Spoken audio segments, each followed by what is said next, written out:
Hi everyone. தேசிய மக்கள் சக்தி சார்பாக இம்முறை பாராளுமன்றத்திற்கு தெரிவு செய்யப்பட்ட முஸ்லிம் பாராளுமன்ற உறுப்பினர்களுக்கு அனுபவம் போதாமை காரணமாகவே அமைச்சு பதவிகள் வழங்கப்படவில்லை. இன பிரதேச மொழி ரீதியாக அமைச்சு பதவிகள் வழங்கப்படுவது இல்லை. முஸ்லிம் பாராளுமன்ற உறுப்பினர்களுக்கு அனுபவம் இல்லை என்றால் இம்முறை தெரிவு செய்யப்பட்ட ஏனைய தேசிய மக்கள் சக்தி சார்பான உறுப்பினர்களுக்கு என்ன அனுபவம் காணப்படுகின்றது? எத்தனை வருட பாராளுமன்ற அனுபவம் காணப்படுகின்றது?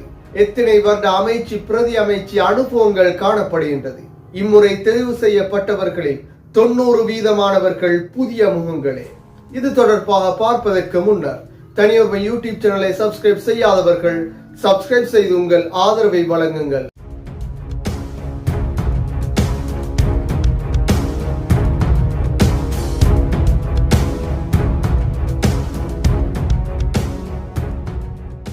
அனைத்து தரப்பாலும் மிக பெரும் பேசு பொருளாக காணப்படுவது 10வது பாராளுமன்றத்திலே முஸ்லிம்களுக்கு அமைச்சு பதவி கொடுக்காமை இன்று வரைக்கும் மிக பெரும் பேசு பொருளாகவே காணப்படுகின்றது.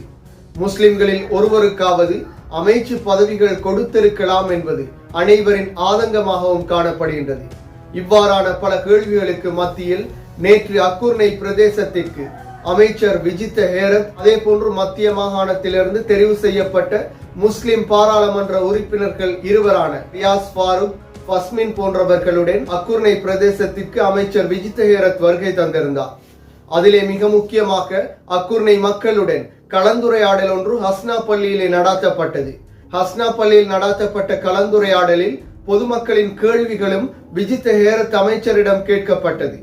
அங்கே அந்த கேள்விகளுக்கான பதில்களையும் அவர் வழங்கியிருந்தார். அதிலே மிக முக்கியமான ஒரு கேள்வி, முஸ்லிம்களில் யாருக்கும் ஏன் அமைச்சு பதவி வழங்கவில்லை என்ற கேள்வி அங்கே எழுப்பப்பட்டது. இன்று வரைக்கும் அனைவர் மத்தியிலும் காணப்படும் மிக முக்கியமான கேள்வியை அங்கே எழுப்பியிருந்தனர். அதற்கான பதிலை விஜித்த ஹேரத் அவர்கள் கூறியிருந்தார். அவர் கூறும் பொழுது, முஸ்லிம் பாராளுமன்ற உறுப்பினர்களுக்கு அனுபவம் போதாமை காரணமாக அமைச்சு பதவிகள் வழங்கப்படவில்லை. எதிர்காலங்களில் அனுபவங்களை கற்றுக்கொண்டதன் பின்னர் அவர்களுக்கும் அமைச்சுக்கள் வழங்கப்படலாம் என கூறியிருந்தார். அமைச்சர் விஜித்த ஹேரத் கூறிய பதில் சரியானதா என்ற கேள்வி தற்பொழுது எழும்பியுள்ளது. பாராளுமன்றத்திற்கு இம்முறை தெரிவு செய்யப்பட்ட 90% தேசிய மக்கள் சக்தி சார்பான பாராளுமன்ற உறுப்பினர்களும் புதிய முகங்களாக பாராளுமன்றத்திற்கு முதலாக செல்பவர்களாகவே காணப்படுகின்றனர். எனவே இவர்களுக்கு மாத்திரம் எவ்வாறு அனுபவம் காணப்படும்? முஸ்லிம் பாராளுமன்ற உறுப்பினர்களுக்கு அனுபவம் இல்லை என்று இவர் எவ்வாறு கூறுவார் என்ற கேள்வியும் எழும்பியிருந்தது. இம்முறை தெரிவு செய்யப்பட்ட அமைச்சர்களும் அதிகமானவர்கள் முதலாக பாராளுமன்றத்திற்கு நுழைப்பவர்களே. எனவே இவர்களுடன் ஒப்பிடும் பொழுது பாராளுமன்றத்திற்கு தேசிய மக்கள் சக்தி சார்பாக தெரிவு செய்யப்பட்ட முஸ்லிம் பாராளுமன்ற உறுப்பினர்கள் யாருக்குமே அனுபவம் இல்லையா என்ற கேள்வியை எழுப்பியுள்ளது. அனைவருமே புதுமுகங்களாக இருக்கும் பொழுது இவர்களுக்கு மாத்திரம் அனுபவம் இல்லை என்று எவ்வாறு கூறுவது என்ற கேள்வியையும் எழுப்பியுள்ளது. என்றாலும் தேசிய மக்கள் சக்தி சார்பாக இம்முறை அமைச்சர்களாக தெரிவு செய்யப்பட்டவர்களில் அதிகமானவர்கள் படித்தவர்களாகவும் அரசியலிலே அனுபவம் உள்ளவர்களாகவும் அதே போன்று தேசிய மக்கள் சக்தியின் பழைய உறுப்பினர்களாகவும் இருக்கக்கூடியவர்களுக்கு முன்னுரிமை வழங்கப்பட்டு நாட்டை கட்டியெழுப்பக்கூடிய வகையிலே அமைச்சு பதவிகள் வழங்கப்பட்டுள்ளது.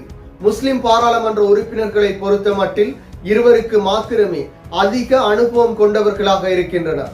அதிலும் கடந்த 10 வருடங்களுக்கும் குறைவான அனுபவமே பிரதி அமைச்சராக தெரிவு செய்யப்பட்டுள்ள முனீர் முலஃபர் மௌலவி அவர்களுக்கு காணப்படுகின்றது.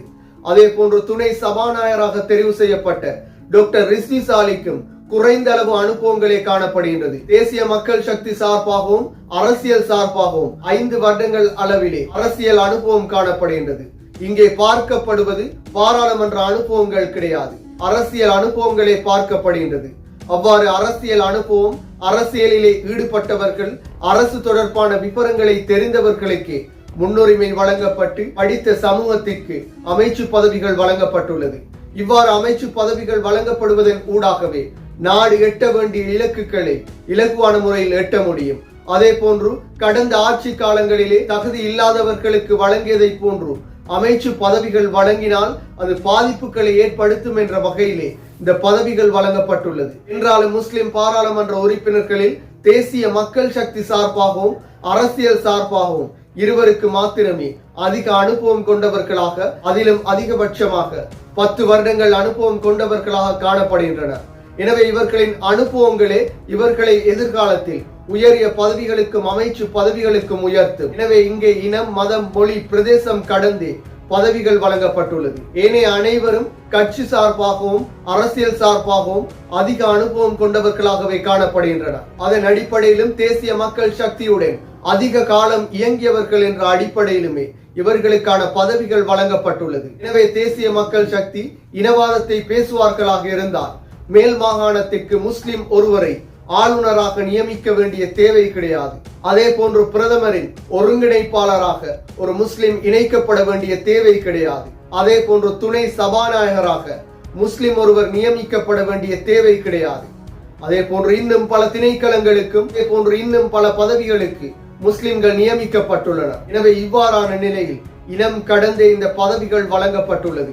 அதனையே நேற்றும் விஜித்த ஹேரத் அமைச்சர் அவர்கள் தெளிவுபடுத்தி இருந்தார்கள். என்றாலும் தேசிய மக்கள் சக்தியின் பெரும்பான்மை அமைச்சர்களுக்கு முஸ்லிம் பாராளுமன்ற உறுப்பினர்கள், அதிலும் தேசிய மக்கள் சக்தி சார்பான பாராளுமன்ற உறுப்பினர்கள் இவர்களுக்கான தெளிவையும் வழங்க வேண்டும்.